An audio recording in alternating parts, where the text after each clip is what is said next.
Assalamualaikum warahmatullahi wabarakatuh.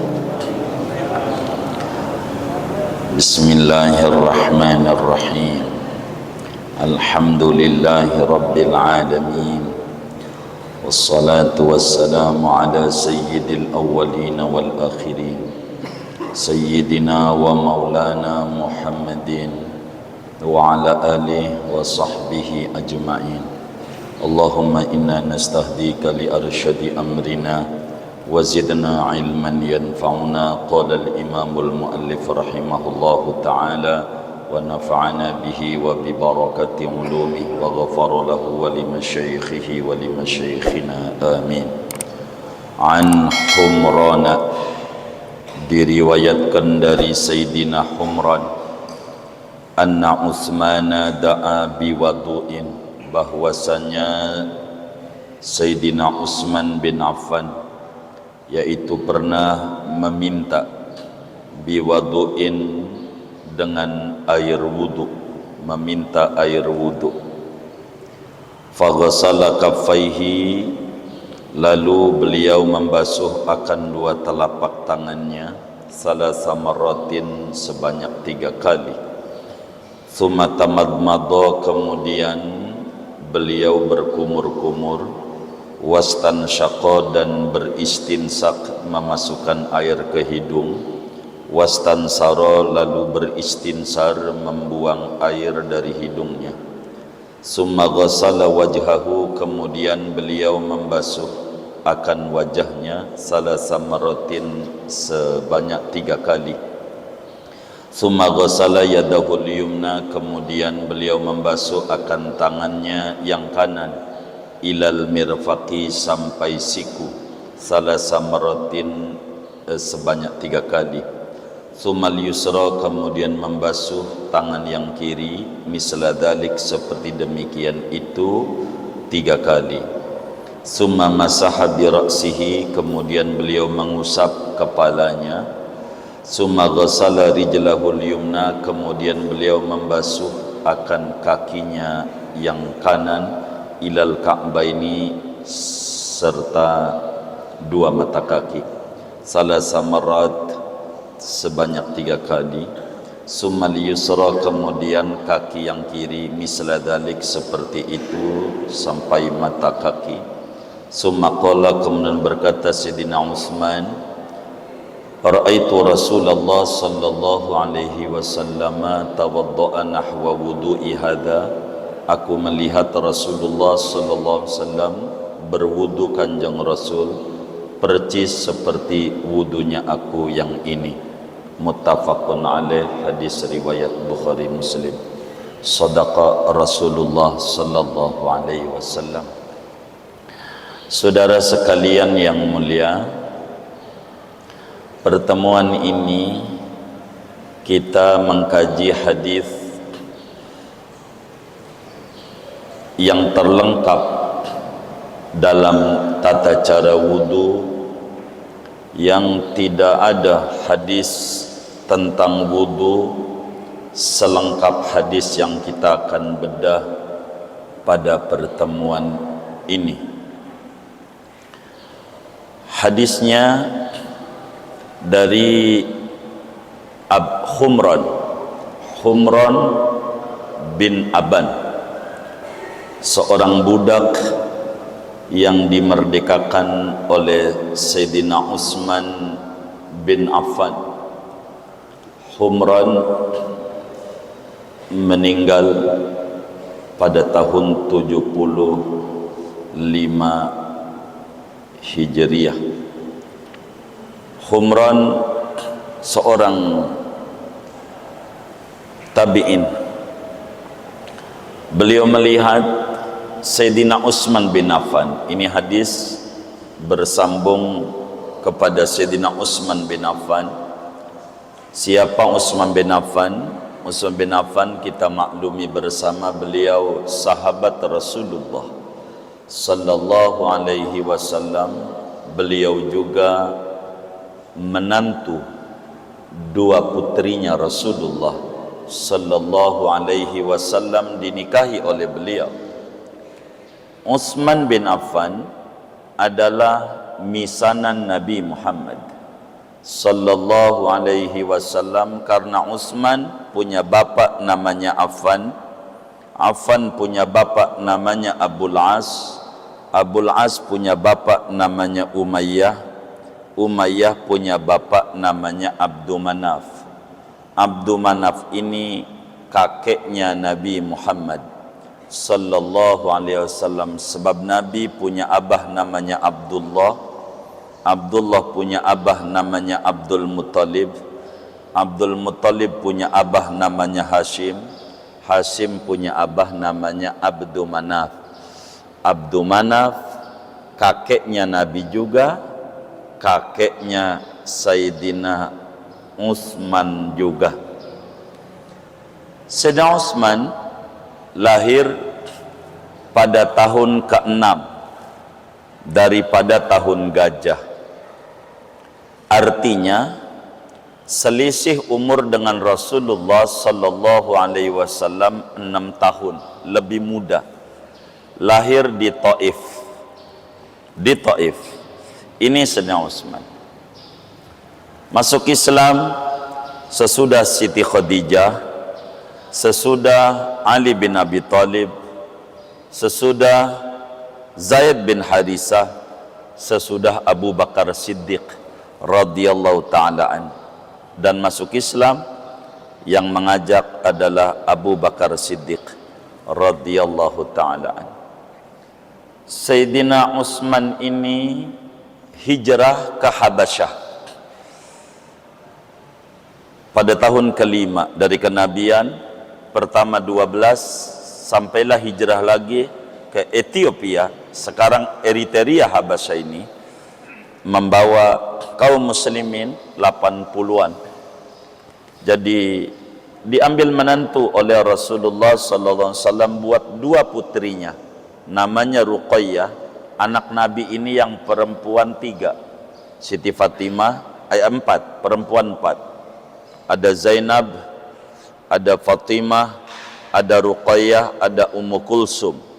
Nah, Ruqayyah dinikahkan oleh Nabi kepada Sayyidina Utsman. Maka Utsman ini menantunya Rasulullah.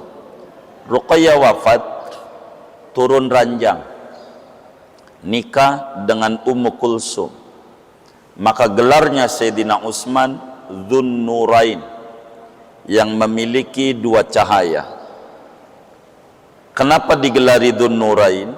Di dalam kitab Nurul Absar fi Manaqibi Ali Baitin Nabil Mukhtar dijelaskan, tidak ada seorang manusia pun sejak zaman Nabi Adam alaihissalam menikah sampailah umat akhir zaman menikah dengan 2 putri seorang Nabi, 2 selain Sayyidina Utsman bin Affan. Tidak ada selain Sayyidina Utsman bin Affan. Sayyidina Utsman bin Affan ini termasuk mubasysyirina bil jannah, orang yang diberi kabar gembira dengan surga, artinya dijamin masuk surga.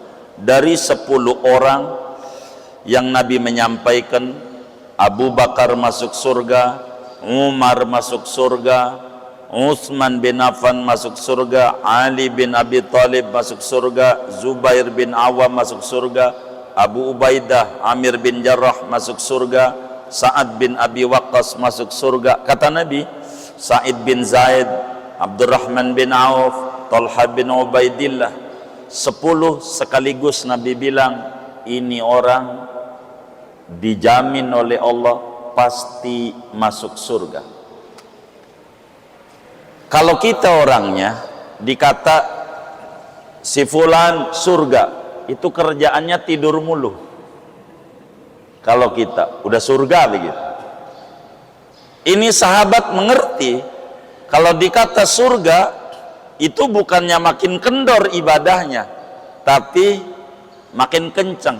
Faham dengan kalamnya Rasulullah sallallahu alaihi wasallam. Sayyidina Utsman ini kaya raya, duitnya banyak, membiayai para sahabat ketika mengalami kesulitan, beliau banyak berderma, menjadi donatur luar biasa. Ini Sayyidina Utsman. Tapi saban harinya puasa mulu, saban hari, kecuali 5 hari, Idul Fitri, Idul Adha, Amari Tasyrik yang 3. Ini enggak puasa, saban hari.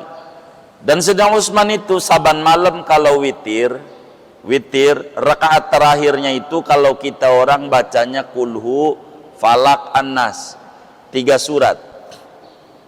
Kalau witir begitu tuh terakhirnya. Sayyidina Utsman tidak. Dalam hidupnya witir ini bukan 3 surat terakhirnya, tapi 114 surat.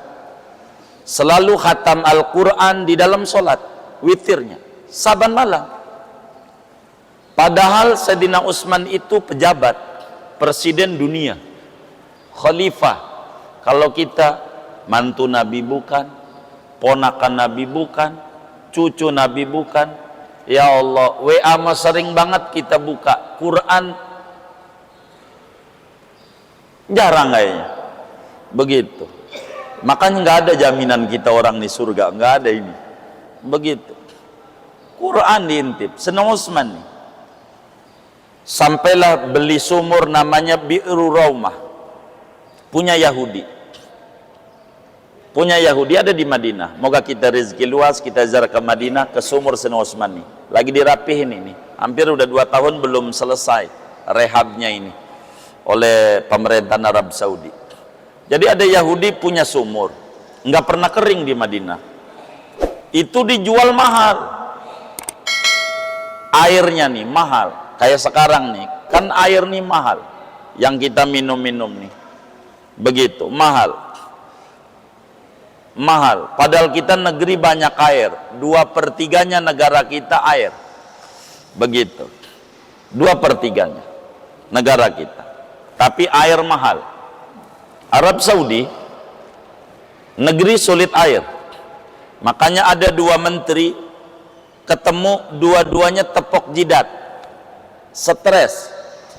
Menteri Arab stres ketika dia gali sumur nyari air, keluar minyak, nyari air lagi keluarnya minyak, nyari air lagi keluarnya minyak, puyeng dia, puyeng. Sama seperti menteri kita juga, nyari minyak keluar lagi air, puyeng. Nyari minyak keluar air, nyari minyak keluar air. Sekali nyari minyak di Jawa Timur keluarnya lumpur. Itu kita sama-sama puyeng. Tapi di Arab biar kata sulit air, air gratis di pinggir-pinggir jalan banyak, silakan minum. Pemerintahnya di Arab gratis. Ada ma'un solehun lisyurbi, air layak minum, silakan minum. Negara yang sulit air, air banyak gratis. Di kita boleh tanya itu air mineral segalonnya berapa, air yang banyak, dan kita minum air mentah, bukan air masak. Begitu. Yang dulu kakek nenek kita pakai gentong minumnya, itu gentong itu punya pori-pori, jadi sehingga airnya sehat karena bercampur tanah tempatnya, bukan dari plastik tempatnya. Itu hebat. Negara Arab, daerah yang sulit air, air murah. Di kita daerah yang banyak air, air mahal. Betapa kaya negara kita. Bukan negara berkembang, itu mau orang aja batasi. Begitu. Bahasanya halus, berkembang. Ada negara maju, lawanannya berkembang. Maju tuh lawanannya miskin. Begitu. Bukan berkembang, itu bahasa halus saja. Orang gak mengata bodoh, tidak tahu. Itu sama sebetulnya tidak tahu dengan bodoh itu. Jadi berkembang tuh negara belum maju, begitu. Bahasanya cuman diperhalus saja. Tapi air mahal. Yang jualan air bukan orang kita, orang luar negeri. Begitu, mahal. Itu kita. Nah, satu hari kesulitan air di zaman Rasulullah SAW. Ada air punya Yahudi, lalu Sayyidina Utsman kasihan kaum muslimin dengan air yang mahal, makin mahal itu air, akhirnya minta dibeli. Berapa aja? Separohnya, enggak seluruhnya, separohnya aja. Kata si Yahudi, bagaimana jual air separoh dari sumur ini? Giliran hari ini punya kamu, besok punya saya. Kata Yahudi, lumayan juga, barang punya saya juga, timbang airnya. Siap dibayar dengan harga yang tinggi. Maka ketika giliran Sayyidina Utsman, air gratis. Hari ini Senin punya Yahudi, bayar. Selasa punya Sayyidina Utsman, kata Sayyidina Utsman gratis. Suruh ngambil air yang banyak, cukup 2 hari. Jadi ketika giliran Yahudi, kagak ada yang beli. Wong air banyak. Air banyak. Itu begitu Sayyidina Utsman. Jadi kagak laku Yahudi. Ntar besok pada ngambil semuanya, ngantri. Maka Yahudi puyeng, nggak dapat duit dia. Tuh begitu tuh hebatnya tuh Sayyidina Utsman. Akhirnya Yahudi, gua jual aja deh seluruhnya sama lu. Dijual sama Sayyidina Utsman. Dibeli juga sama Sayyidina Utsman gratis, dan air itu ada sampai sekarang di Madinah. Dari banyak sumur yang ada di Madinah, Bi'ru Raumah lagi dirapikan untuk bisa diambil lagi sekarang oleh kaum muslimin, bisa dinikmati. Air itu yang bisa dinikmati oleh kita kalau di Madinah ada namanya Bi'ru Gharas. Sebagian kawan kita nyampe, ente udah pernah? Oh udah tuh begitu. Bi'ru Gharas itu disebut Bi'ru Rasulillah, sumur Rasulullah. Bi'ru Gharas dekat Kuba, dekat Kuba. Itu Bi'ru Gharas. Kata Nabi, mata airnya dari surga. Dan banyak kawan-kawan kita sudah datang ke situ, Bi'ru Gharas. Ada Bi'ru Rauha, kita bawa juga. Bi'ru Raumah belum bisa masuk karena masih rehab, masih dikurung.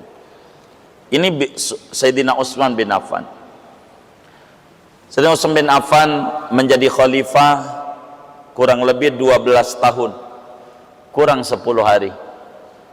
Beliau terbunuh oleh Saudan bin Humran yang bunuh. Saudan namanya, yang bunuh. Itu bunuh Sayyidina Utsman. Hari Jumat asar beliau meninggal dunia dalam keadaan puasa. Pada tanggal 18 Dzulhijjah beliau meninggal dunia. Sayyidina Utsman bin Affan ini meriwayatkan hadis tidak banyak, 146 hadis beliau, dan meninggal pada tahun 35 Hijriah dalam usia 82 tahun. Sayyidina Utsman bin Affan. Dari 146 hadis, hadisnya kita mau bedah berbicara wudu. Kata Humran, satu hari saya lihat Sayyidina Utsman praktek wudu. Jadi di dalam ilmu pendidikan itu ada dua. Ada ilmu pendidikan teori, kurang banyak. Maka dalam dunia kampus tuh ada namanya diploma, ada langsung strata 4 begitu, atau istilahnya strata 1 langsung. Strata 1. Begitu. Langsung. Itu strata 1 itu banyaknya teori. Tapi kalau diploma 3 itu muatan isinya banyak. Jadi sehingga banyak praktek. Sehingga lebih banyak ilmu lapangan yang dikuasai. Begitu dibanding teori. Nah, Sayyidina Utsman ini lebih banyak mendidik orang pakai praktek terus. Pakai praktek karena ini jauh lebih gampang pakai praktek.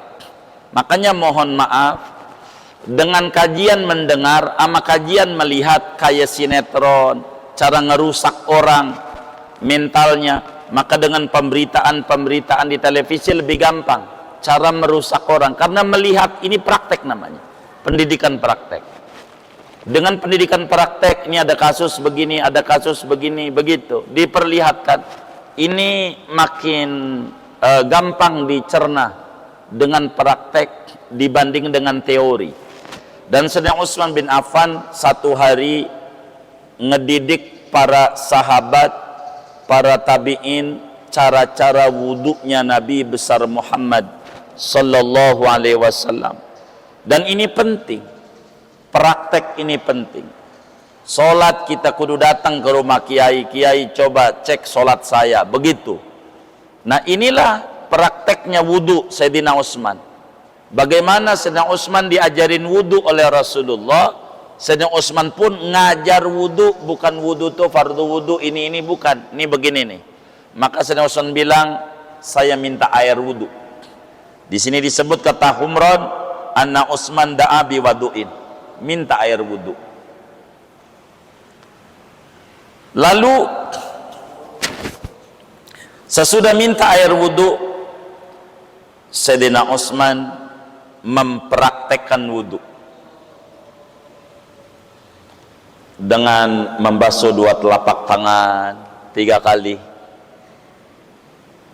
lalu kumur-kumur hidung, usap wajah, singkatnya begitu, tangan kanan, tangan kiri, usap pala, lalu kemudian basuh kaki.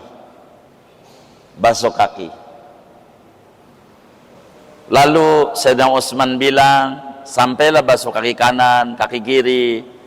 Lalu Sayyidina Utsman bilang, saya lihat Kanjeng Rasul sallallahu alaihi wasallam berwudu percis kayak yang saya contohkan dan ajarkan kepada Anda semua. Begitu. Artinya wudu saya ini seperti wudunya Kanjeng Nabi Muhammad sallallahu alaihi wa alihi wa sahbihi wasallam. Maka dari pendidikan ini, hadis ini kita ambil faedah. Begitu banyak faedah yang kita bisa petik dari hadis ini. Moga cukup waktu, kita bisa bedah cukup panjang dari materi yang kita bedah pada pertemuan ini. Hadis riwayat Bukhari Muslim, dan redaksi ini dari Imam Muslim, termasuk Abu Dawud juga riwayatkan, Nasai juga riwayatkan, dan Ibnu Majah juga riwayatkan.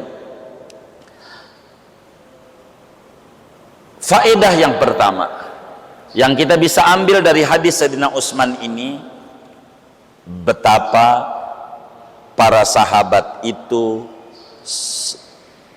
mengedepankan mutaba'atur Rasul, mengedepankan mengikuti Nabi Muhammad sesuai dengan perintah Allah dalam Al-Quran. Qul in kuntum tuhibbunallaha fattabi'uni, katakan olehmu wahai Nabi Muhammad kepada umatmu, jika kamu benar-benar cinta sama Allah, ikuti aku, lebih-lebih pada ibadah, jangan lepas dari apa yang aku ajarkan.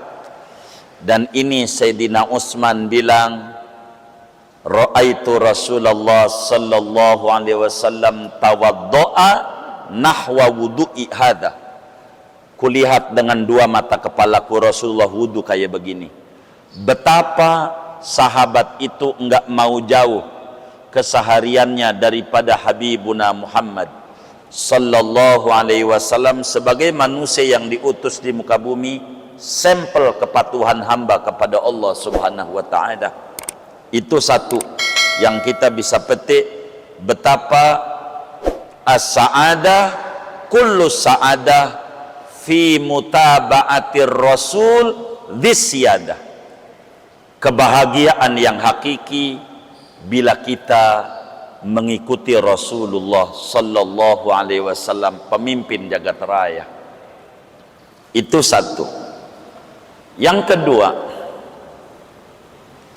Sayyidina Utsman bin Affan ini di dalam wudu hadis yang kita bedah ini mengajarkan betapa boleh hukumnya minta tolong ngambilin air wudhu. Tidak mengapa. Boleh hukumnya kalau kita mau wudhu, tolongin ambil air tuh seember. Boleh. Tandanya Sayyidina Utsman pun minta tolong ngambilin air seember. Tapi kalau minta tolong diwuduin makruh. Mentang-mentang kita orang kaya, karyawan kita banyak, wudu aja buat wajah ada. Usapin wajahna, tangan, kaki, siram, usap, makruh. Yang kaya begini makruh. Tapi minta tolong ngambilin air tidak mengapa. Tandanya dilakukan oleh sahabat Nabi yang paling mengikut aman Nabi, Sayyidina Utsman bin Affan. Minta tolong ngambil air, boleh saja. Itu satu. Yang kedua, hadis ini berbicara tentang mana fardu wudu, mana sunnah wudu. Betapa banyak dalam wudu yang disunnahkan. Al-Quran menyebut pada surat Al-Ma'idah ayat 6, ya ayyuhalladzina amanu idza qumtum ila sholati faghsilu wujuhakum wa aydiyakum ilal marafiq wamsahu bi ru'usikum wa arjulakum ilal ka'bain. Al-Quran global. Kalau wudu, basuh wajah, tangan, pala, kaki. Tapi yang mengerti Al-Quran adalah Nabi Muhammad, karena diturunkan kepada beliau. Maka Nabi mempraktekkan wudu yang Sayyidina Utsman ceritakan, telapak tangan dicuci dulu, cuci kita telapak tangan, lalu kumur, enggak langsung wajah, lalu hidung. Untuk apa ini? Betapa Nabi mengajarkan secara hikmah dalam wudu, mengecek kondisi air. Dengan tangan mengecek kita, mata kelihatan bahwa ini air apa, kelihatan dengan mata. Lalu dicek dengan tangan, lengket apa tidak, ini bisa kelihatan dengan tangan.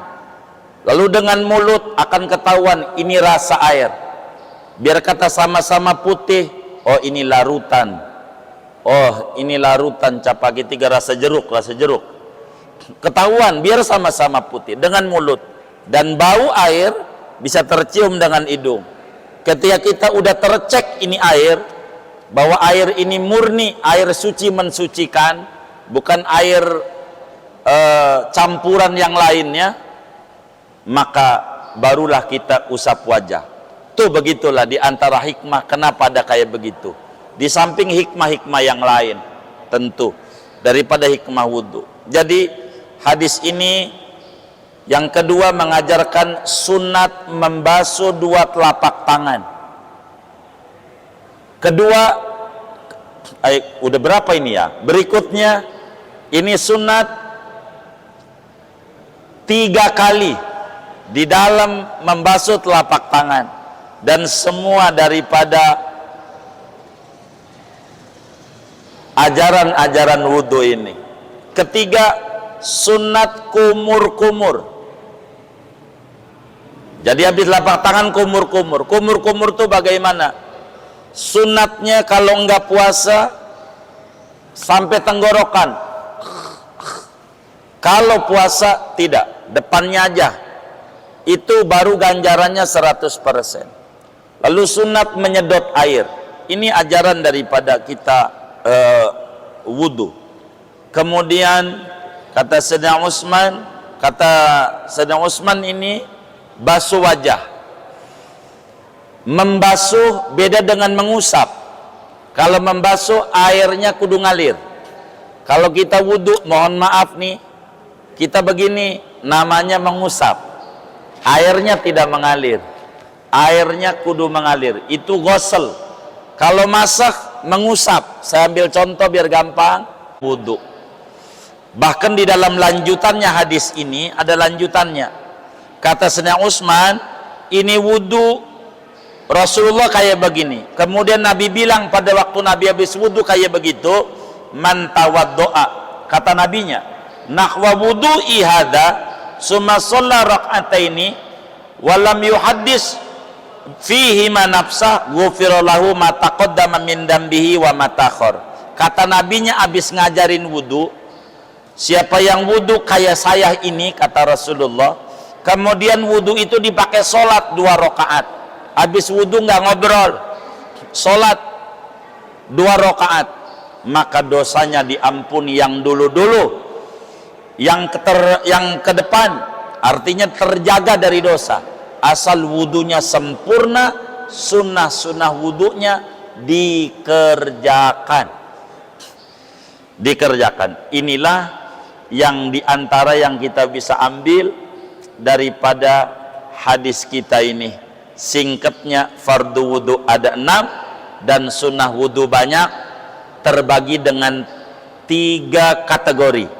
Dari 77 sunat, ada sunnah sebelum wudhu, ada sunnah ketika wudhu, dan ada sunnah sesudah wudhu. Ini diantara yang kita bisa ambil daripada hadis yang kita bedah pada pertemuan ini. Masih banyak, tapi saya mau tutup segini aja. Sudah baik, segini aja. Ada yang ditanya mungkin dari materi ini atau di luarnya, sebelum doa dipersilakan. Wallah a'lam.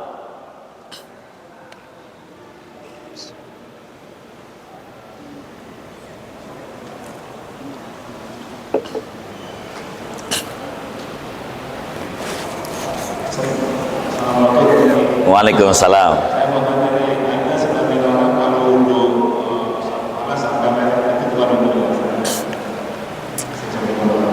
Waalaikumsalam warahmatullahi wabarakatuh. Jadi mashur raqabah, mengusap leher. Apa hukumnya mengusap leher? Mengusap leher ini ketika wudhu, hukumnya ada 2 dari pandangan ulama. Yang pertama, sunat mengusap leher, seperti apa yang Imam Ghazali tuliskan di dalam Ihya Ulumuddin.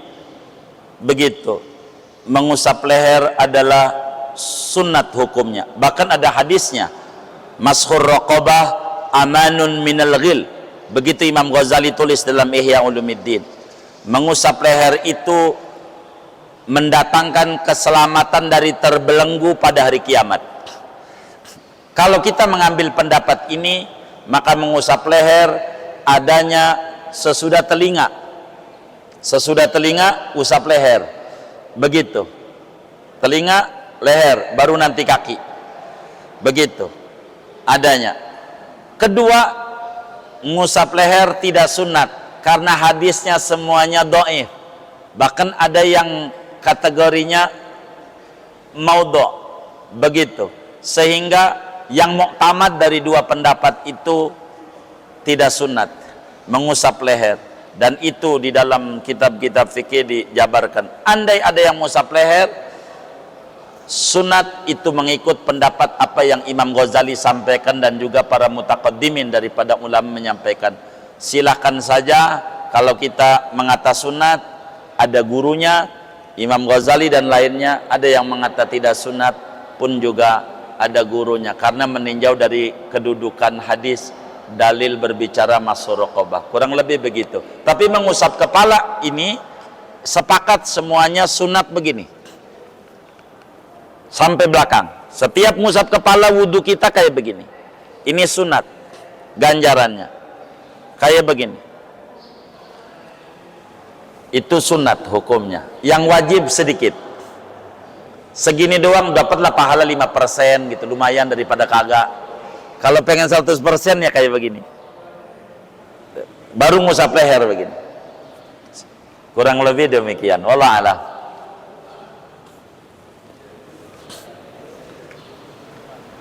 Sudah? Oh ya, baik. Kalau sudah, doa.